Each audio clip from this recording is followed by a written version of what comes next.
Hi, I'm Sarah and this is Ashley. We're agriculture students from UWS. So we're currently at Parliament House in Canberra at the Crawford Fund Conference for 2014.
My first question would be, what would you think is good attributes in agricultural graduates?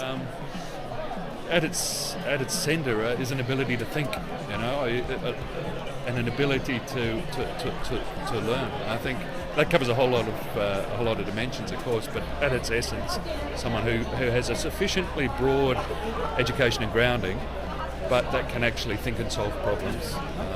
Someone who can communicate well, someone who can relate well across a whole range of people, but essentially someone who can actually think and problem solve is a really, from my point of view, a really key dimension.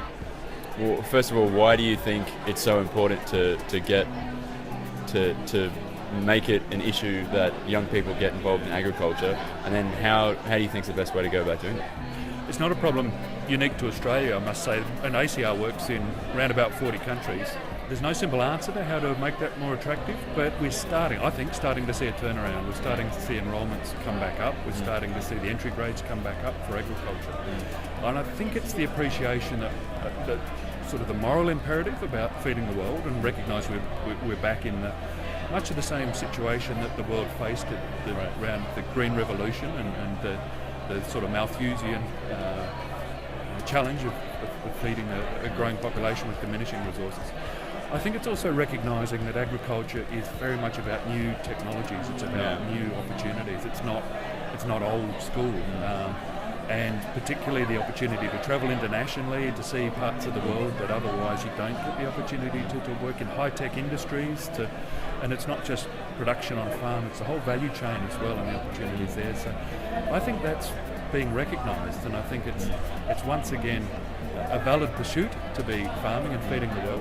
When I grew up, I was never taught about food. I was never taught about food, agriculture, or science in that aspect. Yeah. Do you think we as a country are doing enough to make kids realise that it is really important? We're not. And Australia has one of the most urbanised populations in the world. I mean, 85% of our population lives in cities. Globally, more than half the people in the world now live in cities. And so the challenge is going to get greater as the world gets more urbanised and food production happens somewhere else. But pleasingly, we're starting to see urban agriculture coming back into the equation, and people wanting to grow community gardens in cities, developed and developing countries. So I think we'll see that start to shift a bit as well. But your answer was, are we doing enough to educate? No, we're not. There's always a challenge as to what to focus on, but I think the challenge of feeding the world is an enormous one, and we could do a lot more about raising the awareness and appreciation of where food comes from, right. Connecting people with farmers and understanding the complexities that farmers face, and that the agri-food system faces in getting food to our table as cheaply as we do, as safely as we do, and as reliably as we do. Yeah, awesome. Thanks.